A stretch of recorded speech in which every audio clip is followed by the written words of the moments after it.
Hello everyone, welcome again to my channel. तो आज हम एनसीईआरटी क्लास 4th के ईवीएस के चैप्टर नंबर 14 पर डिस्कस करेंगे। इसको पढ़ेंगे, जो है कि बसवा का खेत। तो ये जो चैप्टर है वो 6 पेजेस का है और इसके इम्पॉर्टेंट पॉइंट्स पर हम ज़्यादा ध्यान देंगे। तो चलिए शुरू करते हैं। क्या है, एक बसवा नाम का बच्चा है जो कि कर्नाटक के बेलवनिका गांव में रहता है। कहाँ पर?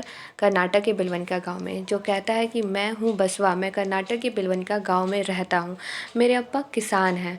जुलाई का महीना है। हर बार की तरह इस बार भी अप्पा प्याज की फसल उगाने की तैयारी में है। किसकी फसल उगा रहे हैं? अप्पा प्याज की फसल उगा रहे हैं। अब खेती के लिए अप्पा को कितने सारे काम करने पड़ते हैं। जब ज़रूरत तो पड़ती है तो अप्पा मुझे अपने साथ खेत में ले जाते हैं। पिछले कुछ दिनों में अप्पा ने खूंटी की मदद से खेत की मिट्टी को नरम किया था। तो किसकी मदद से? खूंटी की मदद से। खूंटी की मदद से क्या होता है? खेत की मिट्टी को नरम किया जाता है। तो मैं दिखाती हूँ चित्र में कि खूंटी क्या है। तो ये है खूंटी। इसकी मदद से जो इनके अप्पा हैं वो खेत की मिट्टी को नरम करते हैं। अब आप चित्र देख के बताइए कि आपके इलाके में इसे क्या कहा जाता है। तो ये हमारे इलाके में इसे कुदाल कहा जाता है। तो यहाँ पे प्रश्न भी है कि बसवा के इलाके में खूंटी से खेत की मिट्टी को नरम किया जाता है, तुम्हारे इलाके में इसे क्या कहते हैं? उसका चित्र बनाओ और चर्चा करो। तो इसे कुदाल कहते हैं। अब अध्यापक के लिए इसमें जो पॉइंट है ये है इम्पॉर्टेंट कि इस पार्ट में प्याज की फसल का एक उदाहरण मात्र लिया गया है। अपने इलाके की या आसपास की किसी एक फसल को उगाने के लिए किए गए कार्यों पर भी चर्चा करवाई जा सकती है। बच्चों से नक्शे में कर्नाटक देखने को कहें। तो क्या है कि बच्चों को तो इसमें सिर्फ एक प्याज की फसल को उदाहरण मात्र लिया गया है, और भी फसलें खेत में बोई जाती हैं। तो आप बच्चों से उन फसलों पर भी चर्चा कर सकते हैं कि वो उसे कैसे बोया जाता है और क्या क्या प्रोसेस होता है।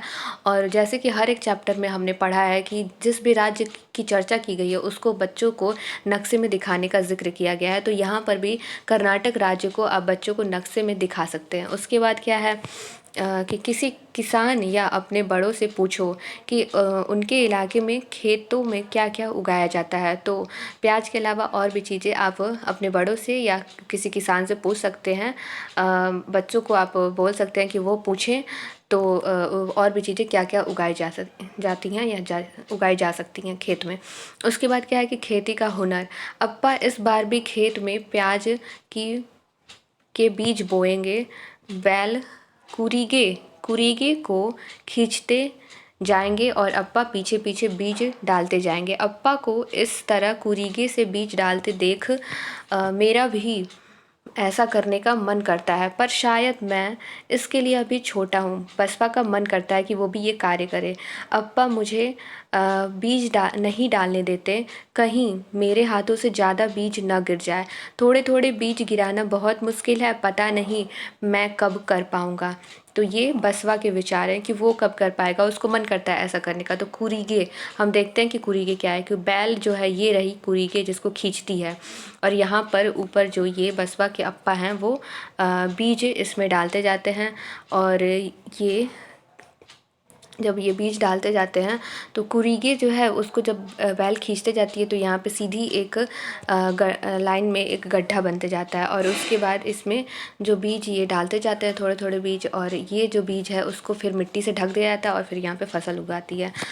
तो ये था कुरीगे। अब बताओ आपके इलाके में कुरीगे को क्या कहा जाता है। तो ये कैसा दिखता है? हल। हमारे इलाके में हल होता है ना, वैसा ही तो दिखता है ये। और जो बैल है वो हल ही तो खींचती है, और जिसकी वजह से उसमें फिर बीज बोया जाता है। तो हमारे इलाके में इसे बीज बोने वाला हल कहते हैं। अब क्या है? फसल।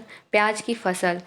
बीज बोए लगभग 20 दिन हो गए। प्याज के छोटे छोटे पौधे निकल आए, साथ ही निकल आई है खरपतवार। तुम जानते हो ना खरपतवार? तुमने किसी खेत या बगीचे में देखा ही होगा कि कुछ पौधे बिना बोए अपने आप ही उगाते हैं, वही होते हैं खरपतवार। अप्पा कहते हैं कि इसे निकालना बहुत ज़रूरी है, नहीं तो सारा खाद पानी खरपतवार ही ले लेगी और प्याज की फसल कम हो जाएगी। मैं भी खरपतवार निकालने में अप्पा, अम्मा और काका की मदद करूँगा।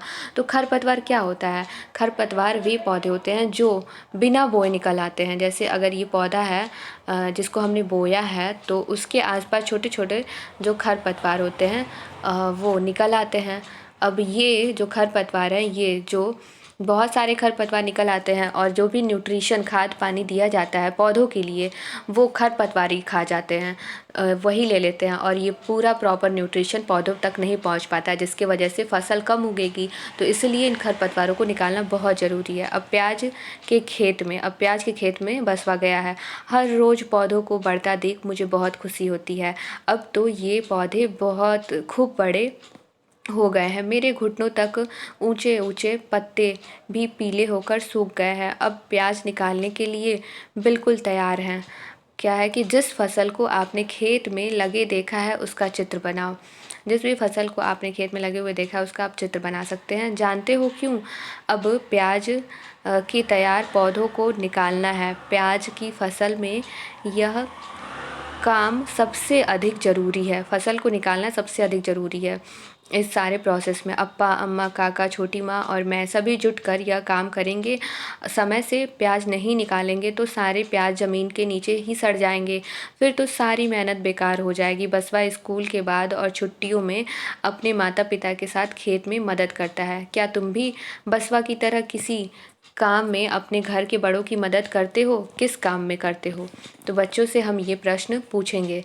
वह काम करना तुम्हें कैसा लगता है? क्या मदद करना अच्छा लगता है? कोई भी काम, कौन सा काम करते हो तो उस काम के बारे में बताओ और कैसा लगता है ये भी बताओ। प्याज की फसल, अब प्याज की फसल, प्याज तो निकाल दी गई है मिट्टी से, अब क्या करते हैं? अरे वाह, इस बार तो बहुत मोटे मोटे प्याज निकले हैं।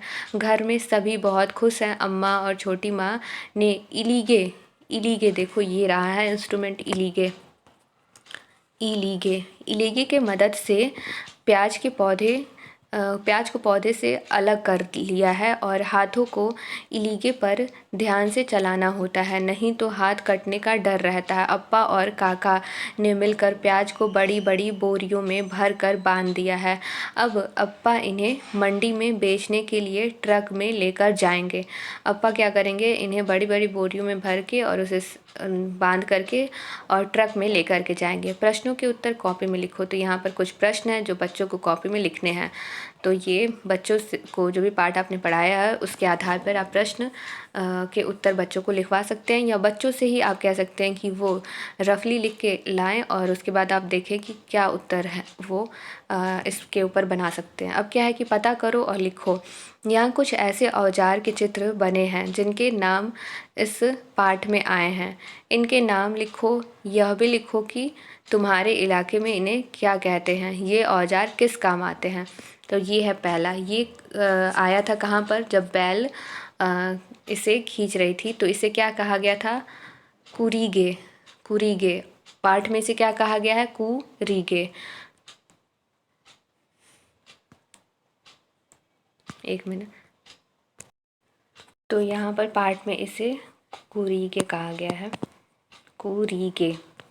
और हमारे इलाके में इसे क्या कहा जाता है? तो तुम्हारे इलाके में इसे कहा जाता है बीज बोने वाला हल। इसको मैंने ऊपर ही बताया था। और इसका काम क्या है? बीज बोना और मिट्टी को अलटना पलटना। और इसके बाद क्या है कि इसे क्या कहते हैं? तो इसे खूंटी कहते हैं। इस पाठ में इसे खूंटी कहा गया है। एक मिनट। इस पाठ में इसे खूंटी कहा गया है। और तो तुम्हारे इलाके में इसे क्या कहा जाता है? तो कुदाल। इसका काम क्या होता है? मिट्टी को नरम करना। पाठ में इसे क्या कहा गया है? तो ये इलीगे इलीगे इसे कहा गया है पाठ में। और तुम्हारे इलाके में इसे क्या कहा जाता है? हसिया। और इसका काम क्या होता है? पौधों को काटना। उसके बाद क्या है कि फसल उगाने के लिए कई तरह के काम करने होते हैं।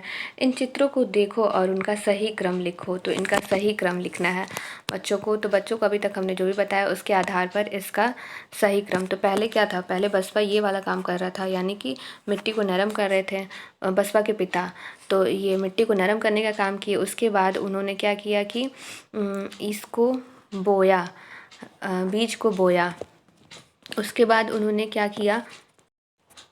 बीज बोने के बाद उन्होंने क्या किया कि बीज बोने के बाद फिर खरपतवार को उन्होंने निकाला। तीसरा पॉइंट ये हो गया। ये पहला था। ये दूसरा था बीज बोया। पहले मिट्टी को नरम किया, फिर बीज बोया, फिर खरपतवार निकाला। उसके बाद से जब फसल उग गई तो फसल को काट के उन्होंने निकाल दिया। और फिर उसके बाद फसल काट के निकालने के बाद फिर उसके बाद हंसिए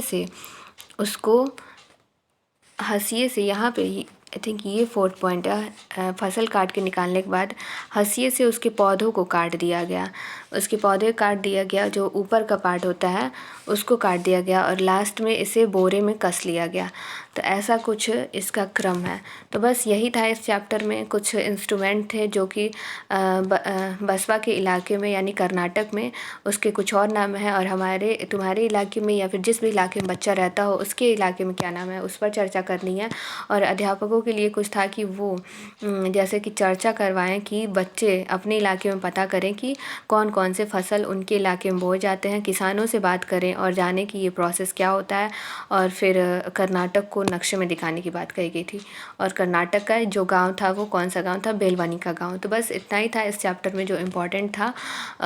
और अगर आपको ये अच्छा लगा हो वीडियो तो आप वीडियो को लाइक कर सकते हैं और हमसे जुड़े रहने के लिए चैनल को सब्सक्राइब कर सकते हैं। Thank you.